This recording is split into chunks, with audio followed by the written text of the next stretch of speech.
Hi everyone, this is Migs from Sneaks and Ball PH, and welcome to part 2 of the first episode of the SNB Crash Course. Once again, for the first episode of the SNB Crash Course, we will be taking a look at all of the OG colorways from the Jordan 1 to the 14. I did cut the whole episode into 2 parts, so if you missed part 1, you can definitely check it out on the channel. But for today in part 2, we will be continuing with the OG colorways from the Jordan 8 to the 14.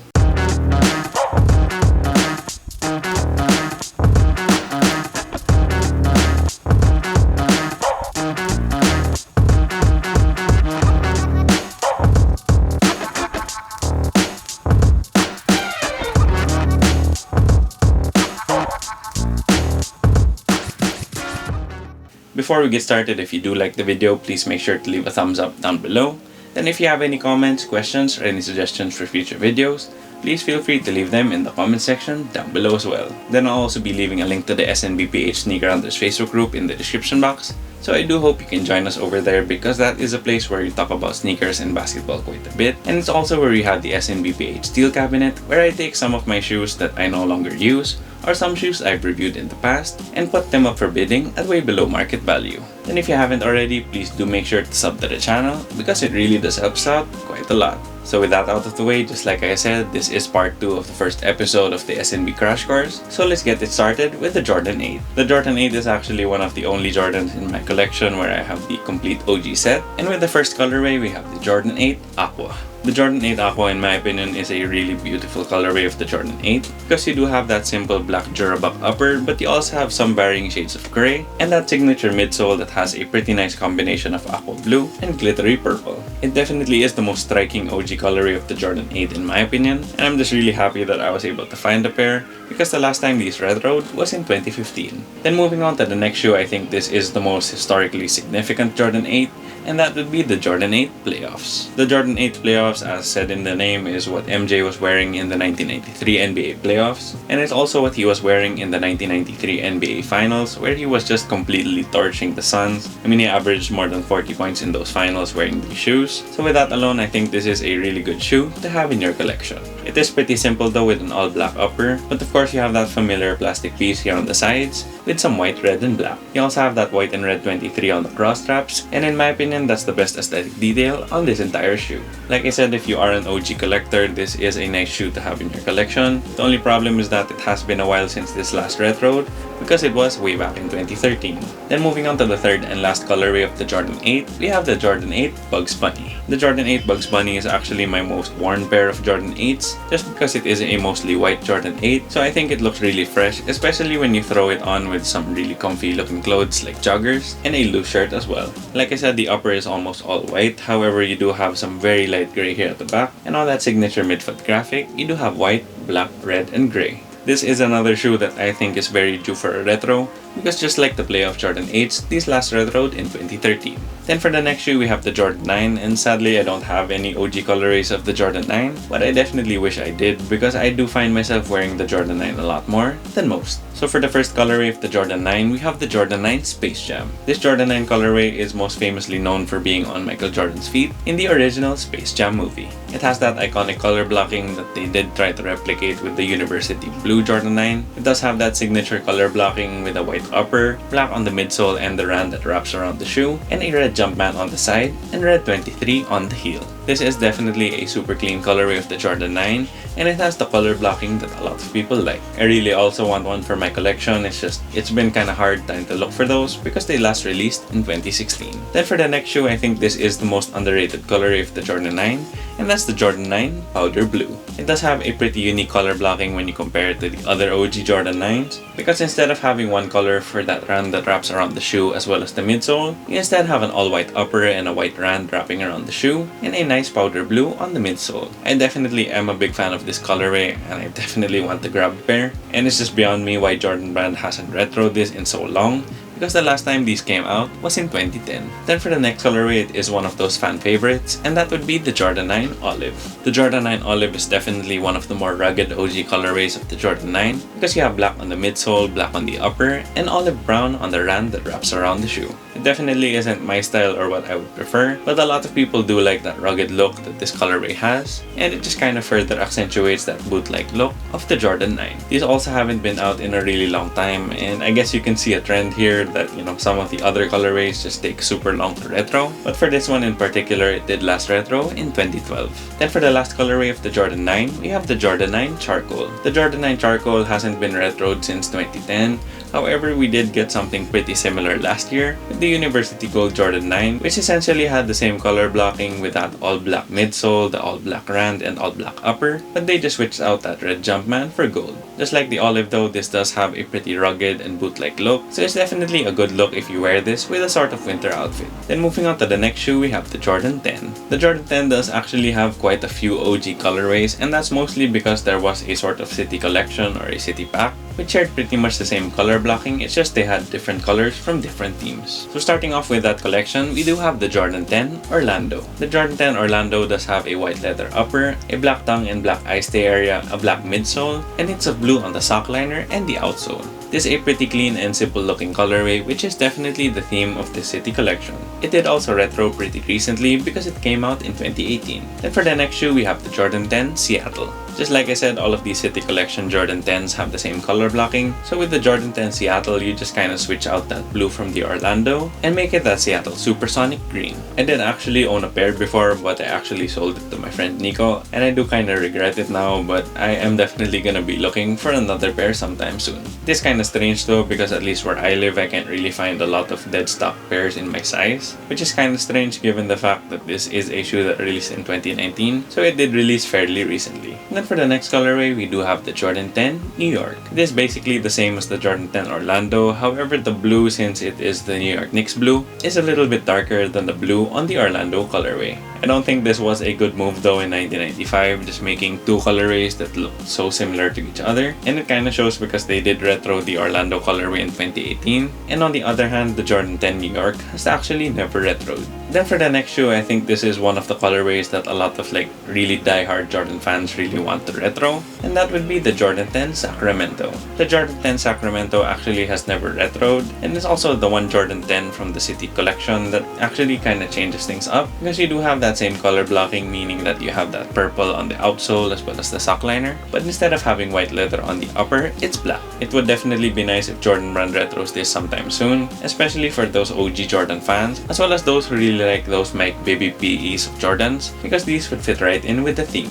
Then for the next shoe, I think this is the most popular colorway of the Jordan 10, and that would be the Jordan 10 Chicago. The Jordan 10 Chicago, just like all of the City Collection colorways, have that same color blocking, but of course, since this is the Chicago colorway, you have white, black, and red. Then with this 2015 retro of the shoe, it actually has a little bit more extra, because you have that number 45 stitched into the side, which was to pay tribute to Michael Jordan's PE, which he also used when he scored 55 points against the Knicks, which is why when they released these again, they were called the Jordan 10 Double Nickel. Then moving on to the next colorway of the Jordan 10, we have the Jordan 10 Powder Blue. The Jordan 10 Powder Blue is honestly not one of my favorites, but you do have that same color blocking as all of the other Jordan 10s we've had before, but you just have to change up that accent color on the sock liner and outsole to a nice and light powder blue. The Jordan 10 Powder Blue is definitely a shoe that's hard to find, so for the people like me who are looking to add these to their collection, it will be an uphill battle to find a good pair from 2014. Then for the next shoe, I think this is my personal favorite colorway of the Jordan 10, and that would be the Jordan 10 Steel. The Jordan 10 Steel is actually the one OG colorway that doesn't have that same color blocking as the others, because it does have a white midsole along with a white upper, and then the steel gray accents aren't just on the midsole and the sock liner, but you also have that gray on the bungees on the tongue, as well as those nylon strips on the upper. Like I said, this is my favorite colorway of the Jordan 10, so I definitely do my best to try and maintain these, especially since these last came out in 2013. Then for the last Jordan 10, this is actually the colorway I find myself wearing the most, and that would be the Jordan 10 Shadow. Just like the Jordan 1 Shadow, I think this is a super wearable pair of Jordan 10s, and I also think it has the nicest materials out of all of the OG Jordan 10 retros. For the Shadow Jordan 10, you do have a pretty much blacked out midsole, and black on these overlays here on the midfoot and on the eye stays. Then for the Shadow Gray, you do have it on the sock liner, the top of the tongue, here on the outsole as well, and on the main panel of the shoe, which has this nice nubuck. These are a little bit easier to get in my opinion compared to the other Jordan 10s, especially since these last retroed in 2018. Then moving on to the next shoe, this is one of the greatest shoes of all time, the Jordan 11. So for the first colorway, it is one that some people consider the greatest shoe of all time, and that would be the Jordan 11 Red. MJ was rocking the Jordan 11 Red for most of the 96 playoffs, and of course this is what he was wearing when he clinched his 4th championship and the first of his 2nd three-peat. That's that very classic Chicago Bulls away look because you have black for most of the upper, black shiny patent leather, white on the midsole, and a nice bright red on the outsole and the Jumpman. The resale price on these has been fluctuating a little bit over the past couple of years, so at least for now I think it is a good time to try and look for a pair of Jordan 11 Reds from 2019 if you don't already own a pair. Then for the next shoe, this is my personal favorite colorway of the Jordan 11, and that would be the Jordan 11 Concord. The Jordan 11 Concord is just such a classy shoe overall in my opinion, because you have that really nice suit and tie look going on with that white on the upper, white on the midsole, white on the laces, black on the sock liner, and black on the patent leather. You also have that clear outsole as well as your Concord hits on those herringbone pods. With this 2018 retro as well, they decided to put back the 45 because this was the colorway that Jordan debuted in the 1995 NBA playoffs. Then moving on to the next colorway of the Jordan 11, we have the Jordan 11 Colombia or Legend Blue. It is a bit weird that Jordan brand has technically never retroed the Colombia 11s, because even though the Jordan 11 Legend Blue looks like 99% similar to the Jordan 11 Colombia, it still technically isn't the same. But with the 2015 retro of the Legend Blue, as you can see, it has an all-white upper. I mean, you have that nice white patent leather around it. You have that Legend Blue on the Jumpman as well. And then of course, you have a bluish translucent outsole, but as you can see, since my pair is pretty old, it has sort of yellowed to this weird shade of green. There are also 2 additional colorways of the Jordan 11, and those would be the Jordan 11 IE Low. The Jordan 11 IE Low is basically a low-cut version of the Jordan 11, and it also doesn't have any patent leather. So for the first colorway, we have the Jordan 11 IE Low Cobalt. The Jordan 11 IE Low Cobalt is a very clean looking shoe, especially when it is pretty new and pretty clean because it is an all-white shoe with a translucent outsole. You also have this nice and light elephant print on the leather rand that wraps around the shoe, and though it definitely isn't for everyone, I think it is a pretty nice colorway. It is however kinda hard to find a good looking pair nowadays because it did last release in 2015, and those pairs for the most part when you see them on the resale market are kinda yellowing like crazy. Then for the last colorway of the Jordan 11, we have the Jordan 11 IE Low Red. Just like the name suggests, it is just black and red, with most of the upper and the midsole being black, and the outsole and sock liner being red. This is a pretty good looking colorway overall, and it did last release in 2011, however they are set to release later in 2021. Then for the next shoe, we do have the Jordan 12s, and I do like playing in the Jordan 12s, it's just I don't have any of the OG colorways, just because I have found it quite hard to find some without any sole separation or any issues. So for the first colorway, we have the Jordan 12 Taxi. The Jordan 12 Taxi is a pretty clean and simple colorway with a white upper and a black midsole and black forefoot rand. The Taxi Jordan 12 is a pretty interesting colorway because it technically last retroed in 2013, but a couple of years ago we did have those Chinese New Year Jordan 12s that just had this sort of Chinese graphic on the tongue, but it was definitely super similar to the Taxi 12s. And later in 2021 as well, we have another Taxi-like colorway with the Jordan 12 Royalty, which kinda just swapped out one of the tabs and made it gold. So I don't really know what Jordan brand is doing, because I think I speak for a lot of people when I say that I just wish that they just bring back the OG Taxis. Then moving on to the next shoe, we have the Jordan 12 Cherry, and this is another shoe that is super old because it did last retro in 2009. The Jordan 12 Cherry is actually one of my favorite colorways of the Jordan 12 because it does have a white leather upper, but it also has a bright cherry red on the midsole and on that forefoot leather piece. Then for the next colorway of the Jordan 12, we have the Jordan 12 Obsidian. The Obsidian Jordan 12 is actually the most overlooked OG colorway in my opinion because it doesn't really get talked about as much as the other OG colorways. The Jordan 12 Obsidian does have a pretty dark blue on the upper and white on the midsole and on the forefoot overlay. Last year though, Jordan brand did release the Indiglo Jordan 12s, which I think once it starts aging and sort of having that patina effect, looks a little bit closer to the Jordan 12 Obsidian. Then for the next shoe, we have the Jordan 12 Flu Game. The Flu Game Jordan 12 is by far the most iconic Jordan 12 colorway because this was the colorway of the Jordan 12 that MJ was using when he had his famous flu game in the NBA Finals, or food poisoning game, or whatever you wanna call it, where he was definitely feeling super sick but still was able to give an all-time performance and lead his team to a win. The Flu Game Jordan 12 did last release in 2016, so I'm definitely hoping it gets a proper retro and not any more reverse flu games or whatnot, because we really just need the OG Flu Game 12s. Then for the last colorway of the Jordan 12, we have the Jordan 12 Playoffs. The Jordan 12 Playoffs is pretty much just a flipped version of the Taxi, because instead of having that white upper like the Taxi, the Playoff 12s have a black upper with a white midsole and forefoot overlay. This is one of the cleanest Jordan 12s in my opinion, and it was what MJ was wearing throughout most of the playoffs, except when he switched over to the flu games for the NBA Finals. The last time the Jordan 12 Playoffs did release was in 2011, however there is some good news because in 2022, they're coming back. Then for the next shoe we have the Jordan 13, and the Jordan 13 is actually one of my favorite Jordans to wear, just because it is so comfy and I think there are a lot of really nice colorways on the shoe. For the first Jordan 13, we have the Jordan 13 He Got Game. The Jordan 13 He Got Game got its name from the movie, where it was worn by Ray Allen. The He Got Game 13s are a pretty simple shoe, but they do look really nice because you have that white on the upper and black on the midsole. It is a shoe though that a lot of people like playing in, so that kinda makes it a little hard if you want to get these on the resale market, especially since the last retro was in 2018. Then for the next colorway, it is my personal favorite colorway of the Jordan 13, and that would be the Jordan 13 Cherry. The Jordan 13 Cherry has a pretty nice and clean white upper and red suede here on the midsole. It does have that really nice Chicago Bulls home vibe, and in my opinion, you just can't go wrong with a pair of Jordan 13 Cherries. The last retro of the shoe was in 2017, so it's definitely getting up there in age, and hopefully Jordan brand retros this soon. Then for the next shoe, it is actually my most worn pair of Jordan 13s, and that would be the Jordan 13 Flint Gray. The Jordan 13 Flint Gray is a pretty unique colorway of the Jordan 13, just because it doesn't use any of those Chicago Bulls colors. You have this really nice Flint Gray suede on the shoe, you have that nice deep blue on the overlay panels, white on the toe and on the tongue,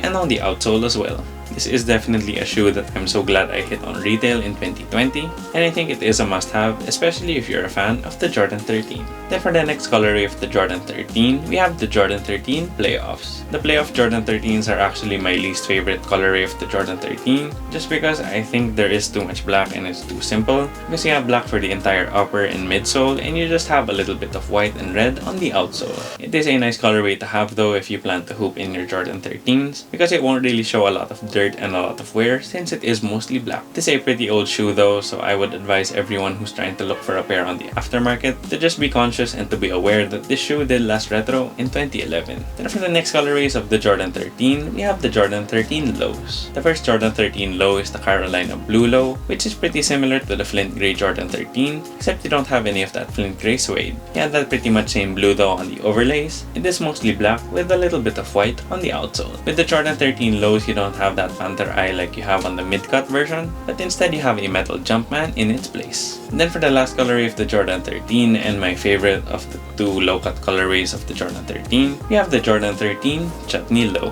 The Jordan 13 Chutney Low is a colorway that I like, but I do understand that some people don't like it, just because it is so unique and so different when you compare it to the other OG Jordans. It does have a more luxurious feel and a more upscale sort of colorway, because you have this nice light chutney brown on the overlays as well as the sock liner, and black on the toe, the suede, and the outsole. One thing that makes this colorway feel so premium as well is because those overlays aren't made of mesh or leather. Instead, you have a nice and soft nubuck. And for both this Chutney Low colorway of the Jordan 13 as well as the Carolina Blue Low, they last retroed in 2017. Then moving on to the last shoe for this series, we have the Jordan 14. For the first colorway of the Jordan 14, it is definitely the most iconic, and it's actually the only colorway that MJ actually wore on court, which is the Last Shot Jordan 14. The Jordan 14 Last Shot was famously worn by MJ in Game 6 of the '98 Finals, where he stole the ball from Karl Malone and hit that game-sealing jumper over Brian Russell. That of course gave him his 6th NBA championship and his second three-peat, so this is definitely one of the most historic shoes in his whole signature line. The Jordan 14 was also inspired by the Ferrari, and with this Last Shot colorway, it kinda just embodies that, because it is an almost all-black shoe with some hits of red as well as this yellow on that Ferrari-style Jordan logo.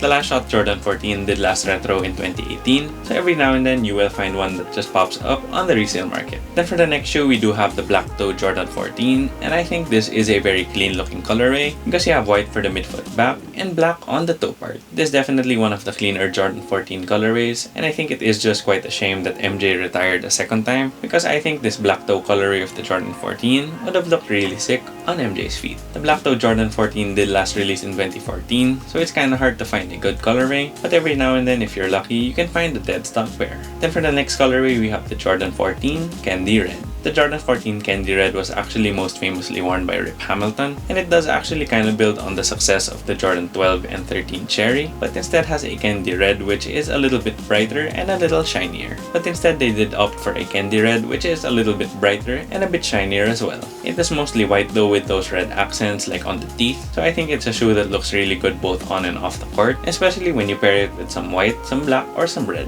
This did last retro in 2019, so I have seen a couple of pairs pop up that are in really good condition. The only problem was they weren't in my size. Then for the next colorway of the Jordan 14, we have the Jordan 14 Indiglo. The Jordan 14 Indiglo is definitely not my favorite Jordan 14 because it pretty much is just all black with just some really small hits of green and a little white on the midsole. I did actually own a pair, but I ended up giving it away just because I didn't really use it that much and I don't really like the shoe as much as the other OG colorways. If you are interested though in getting yourself a pair of Jordan 14 Indiglos, they did last release in 2016, so I definitely would advise you to be careful because they could be separating as well. Then for the next colorway, we have the Jordan 14 Oxidized Green. The Jordan 14 Oxidized Green does have a pretty different color blocking to the others because you have a pretty much all white upper and a white midsole with some black on the outsole as well as those teeth on the forefoot and black on the sock liner. The oxidized green on the shoe is just a very slight accent, and in my opinion, at least within the Jordan 14 colorways, I think it's just kinda meh because it doesn't really stand out like the Candy Reds. It's not iconic like the Lash Out 14s, but also I think it isn't as bad as the Jordan 14 Indiglo. Just like the Indiglo though, they last released in 2016, so most likely if the pair isn't dead stock or slightly used, it might have some separation at the sole.